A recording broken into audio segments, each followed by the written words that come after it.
em Bogotá, ou começou na Videira, lá em Goiânia. Não, a célula começou lá em Atos dos Apóstolos, capítulo 2, verso 43 a 47. Não vou ler tudo, só vou ler aqui o verso 46.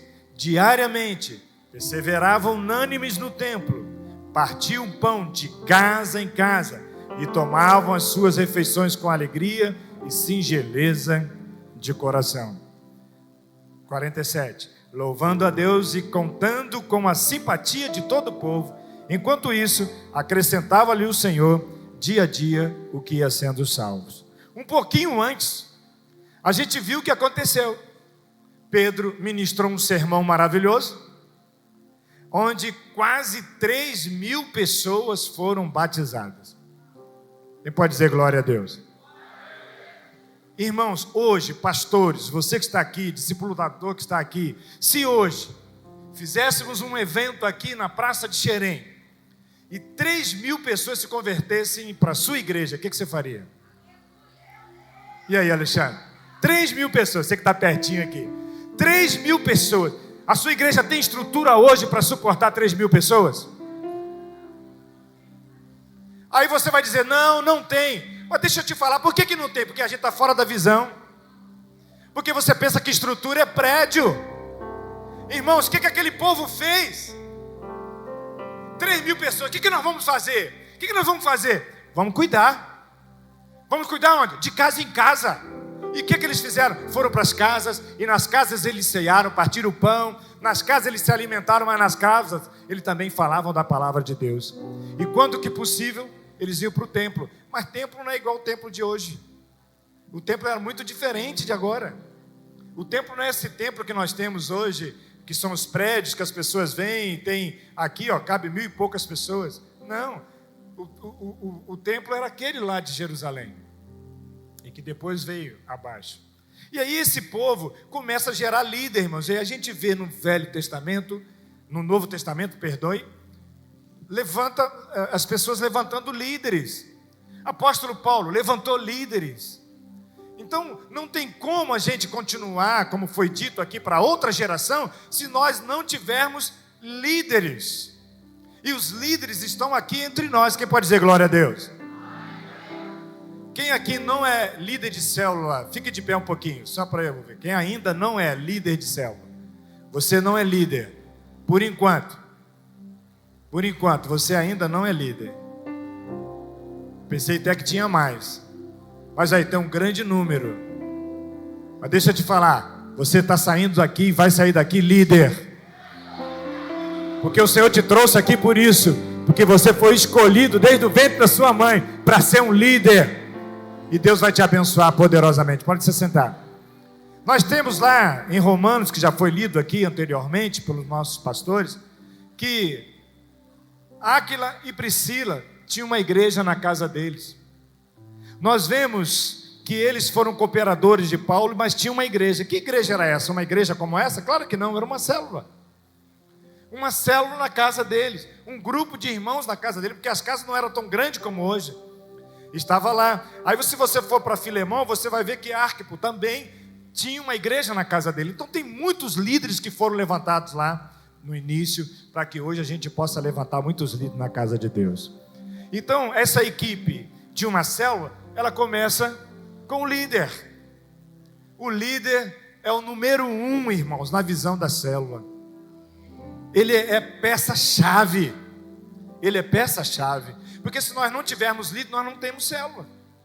Então o líder é levantado para quê? Para dar continuidade, para formar novos líderes, para fazer a coisa acontecer. E aí então o líder, quem é o líder que a gente levanta? Qualquer um que chega na igreja, fala bonito, tem uma boa palavra? Claro que não, é aquele que passou pelo trilho.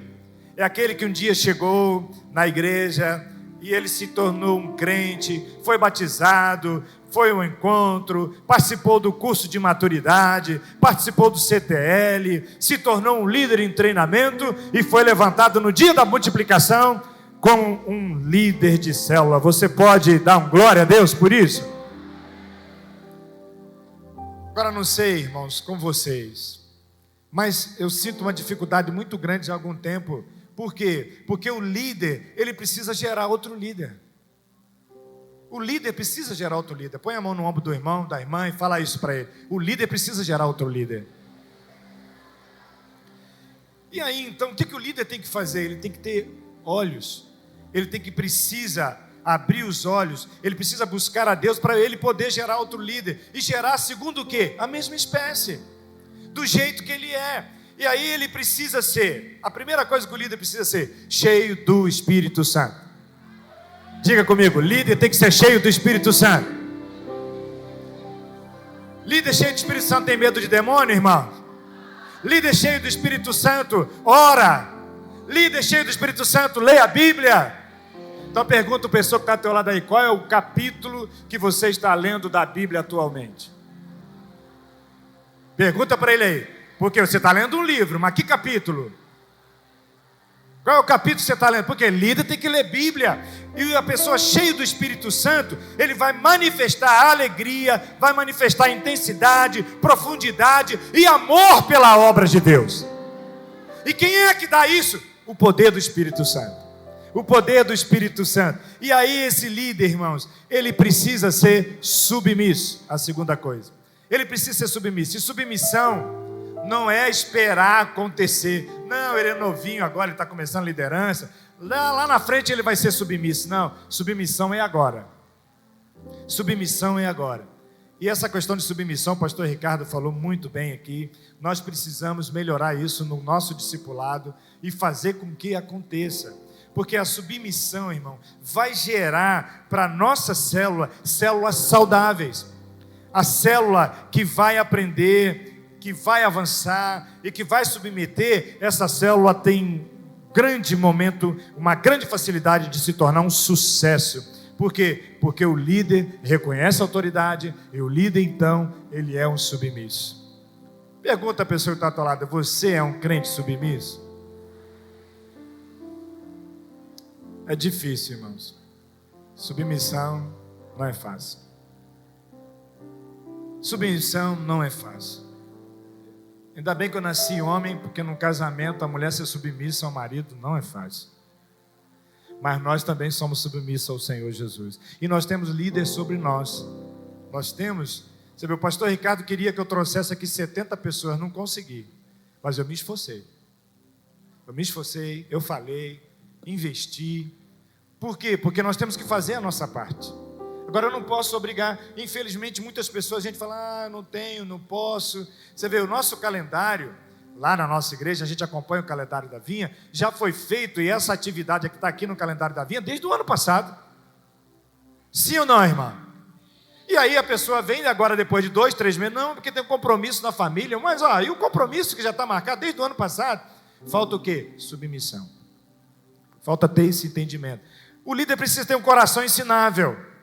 Coração ensinável, irmão, é para aquele que está disposto a aprender. Quem está disposto a aprender aqui? Eu sempre aprendo, irmãos. Aprendo com aqueles que sabem até menos do que eu. Eu sento para ouvir. Eu amei aqui a palavra dos pastores, coisa que a gente já está ouvindo já há anos. Quantos anos você está ouvindo sobre relatório? E eu mesmo, como tenho falhado no relatório. Então eu preciso melhorar. E a gente já ouve essas coisas, não é de agora. De tempo em tempo, o pastor Ricardo faz uma capacitação reciclando, falando para nós. Antigamente não era nem capacitação, vocês não eram o nome, como é que era? Reciclagem. Por quê? Porque sempre tem que falar, sempre tem que orientar. É como uma grande empresa, irmão. Imagina uma grande empresa aí. Ela tem propaganda na televisão? Imaginou uma grande empresa? De refrigerante, por exemplo. Imagina uma grande empresa, tem propaganda na televisão? Tem, e ainda dá melhor. Por quê? Porque precisa sempre estar reciclando, falando, orientando, para que os outros que vão chegar possam perceber e possam também fazer a mesma coisa. Então, ter um coração ensinável é de fato ter o coração disposto para aprender.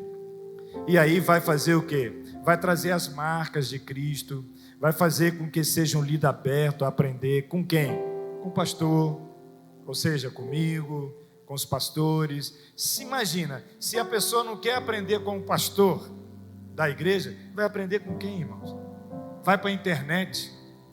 Tem gente que ouve mais pregadores da internet do que o próprio pastor da igreja. Toma cuidado com o que você vê na internet. Toma cuidado com o que você está ouvindo na internet. Toma cuidado com os alimentos. Às vezes mistura alimento, irmãos. E quando você mistura muito alimento, seu corpo não estiver preparado, você pode ter disenteria, pode passar muito mal. E tem muita gente passando mal no meio da igreja.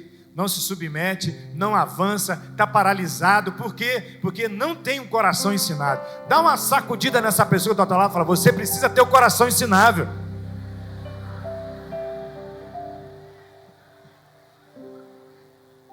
O líder precisa ser transparente. Líder que não é transparente vai ter problemas. E por quê? Porque vai ter, como o pastor Ricardo falou, uma agenda diferente da nossa. Vai ter uma agenda oculta. E vai ter uma vida oculta. E aí não é confiável. O pastor Ricardo fez uma dinâmica com a gente.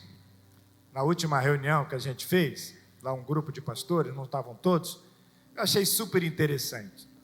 Ele pegou e perguntou assim: quais são os 5, ou mais discípulos que você quer investir? Anota o nome deles aí. Aí depois você sabe o nome dele completo? Eu falei: uau. E eu comecei a buscar o nome completo. Alguns não soube o nome completo. 2 nomes. Aí depois ele começou a falar assim: qual é a profissão dele? O que ele faz? E ele foi fazendo uma série de perguntas que às vezes a gente, irmãos, nem sabe da vida do nosso discípulo. Por quê? Porque a gente não tem o mínimo. E como é que a gente vai ter transparência? Como que a gente vai ter transparência com nossos discípulos? Então, nossos discípulos, irmãos, a gente precisa ter transparência em tudo, saber tudo da vida dele. Pastor que está aqui, você sabe tudo da vida do seu discípulo? A gente precisa, mas a gente não sabe. E às vezes a gente é pego de surpresa. Às vezes você fica tão surpreso que você chora, que você lamenta. Por quê? Porque alguém errou, não teve coragem de pedir ajuda e não foi transparente. Irmãos, eu muitos anos lá na nossa igreja não sofria nenhum divórcio. Nenhum divórcio. Mas teve uns anos aí, um pouquinho antes da pandemia, que foi uma loucura. A gente teve 4 a 5 divórcios na igreja. E alguns por causa de infidelidade. Então, muitos que não são transparentes nas pequenas coisas, quando ele erra, quando ele peca, ele não tem coragem de abrir o coração. Então, líder precisa ser transparente. Fala para o líder que está ao teu lado aí: você tem que ser transparente. E por último, o líder precisa ser leal. Líder precisa ser leal. A lealdade tem que estar em nós. A lealdade tem que começar em mim, para que todos nós sejamos leais. Não pode ter nenhum sentimento de deslealdade. Eu estava no meu aniversário de casamento, curtindo, eu e minha esposa lá em São Lourenço, e recebi uma ligação no telefone com uma pessoa que eu nem conheço. Não conheço a pessoa, mas ela me conhece porque o marido dela fez um trabalho lá no prédio da igreja, de forro, e me ligou: pastor, eu tenho uma palavra de Deus para você. Eu falei: o senhor não me conhece, meu nome é tal. Ela ficou uns 15 minutos falando comigo, irmão. Estava lá dentro do Parque das Águas ali, estava uma festa bonita lá, e fui dar atenção para ela. Uma das coisas que ela falou assim: no meio da tua igreja, onde o senhor é pastor, tá lá no meio da igreja o espírito de Absalão. O espírito de Absalão está lá. Irmãos, aquilo me deu uma frieza no coração, e comecei a orar por isso. E não é que estava? E não é que estava no nosso meio? Mas Deus já arrancou. Eu tenho certeza. Nós oramos, nós jejuamos, falei com a liderança, falei com a igreja. Esse demônio não vai ficar no nosso meio. Síndrome de Lucifer, síndrome de Absalão, não vai ficar no nosso meio, irmão. Mas precisa ter o quê? Lealdade. Precisa ser leal. Tem um pastor que ele teve aqui, um americano, muitos anos atrás. Jack, acho que é o nome dele, estava lá na igreja do Philip Murdoch. Ele falou que, Jack Harris, ele falou o seguinte: que nós temos que defender o nosso irmão costa a costa. O que é costa a costa? É um que está aqui, ó. O inimigo está daqui, eu estou defendendo, mas estou defendendo não é só a mim não, estou defendendo ele que está aqui, e ele está me defendendo. Pergunta a pessoa que está ao teu lado: você defende seu pastor? Você defende a sua pastora? Você defende o seu discipulador? Você defende as pessoas da igreja? Isso é lealdade. Se alguém falar mal do seu pastor, o que você faz, irmão? Nós temos que demonstrar lealdade. Nós temos que confiar na equipe que nós temos. Então, irmãos, é como um time de futebol.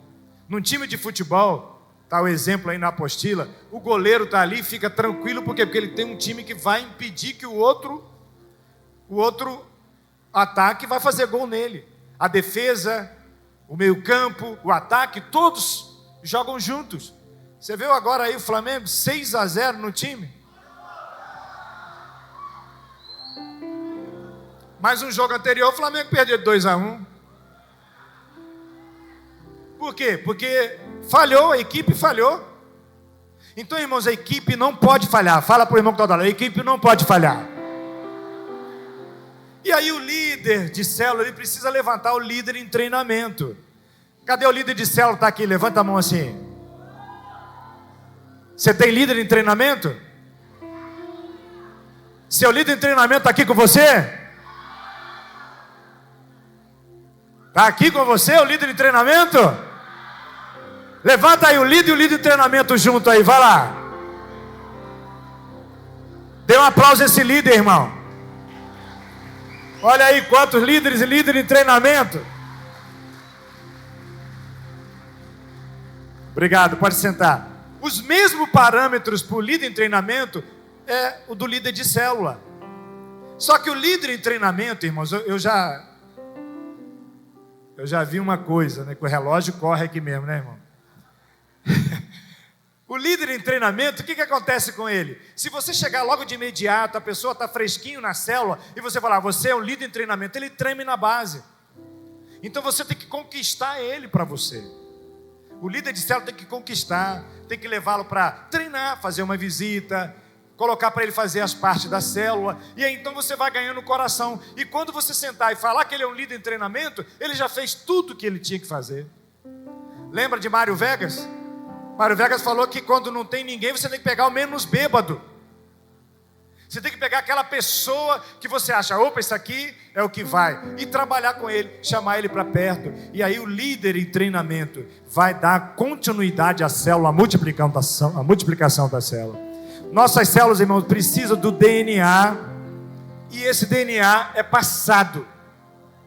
Esse DNA, ele é adquirido de uma forma sábia e com unção. Então, líder em treinamento precisa ser abençoado, precisa ser qualificado. Para quê? Para que assim como líder, ele também seja um facilitador da célula. Quem pode dizer glória a Deus? Mas a célula, irmãos, ela precisa muito desses dois, líder e líder em treinamento. Mas ela também, como já foi dito aqui pelo pastor Eduardo Dutra, ela precisa do anfitrião. Anfitrião tem que ter cara de sim. Dá uma olhadinha para o irmão que está ao teu lado, olha para ele, não fala nada, só vê, ele tem cara de sim ou cara de não? Tem que ter cara de sim, sorriso nos lábios, né? Boa gente, aquele que comunica, aquele que atrai, aquele que faz. Então o anfitrião tem que ter a cara de sim, e assim ele vai avançar e crescer. Também nós temos, irmãos, tinha muito para falar de anfitrião aqui. Nós temos o discipulador. O discipulador, ele faz parte da igreja. E deixa eu falar, o discipulador é o guardião da visão. O discipulador, ele discipula líderes e supervisiona a célula. Supervisiona a célula. Supervisiona a célula. Deixa eu repetir, supervisiona a célula. Teve uma vez eu fiz um relatóriozinho e dei para o discipulador. E aí para ele avaliar a célula, e ele fazia aquilo com a maior maestria, e dava nota de 0 a 10, no louvor, de 0 a 10, não sei o quê. Aí dava tal. E quando ele chegou, eu falei, tá bom, você deu as notas, e agora, o que você vai fazer? Mas é para fazer o quê? Eu falei, você não sabe? Então vamos fazer. É para isso que você foi lá, para supervisionar. Irmãos, às vezes o discipulador vai na célula, quando vai... misericórdia. Quando ele vai, às vezes ele não faz o papel dele. Ele tem que fazer, ele está lá para supervisionar, fazer a coisa acontecer. O discipulador é o guardião da visão. Tem discipulador aqui hoje?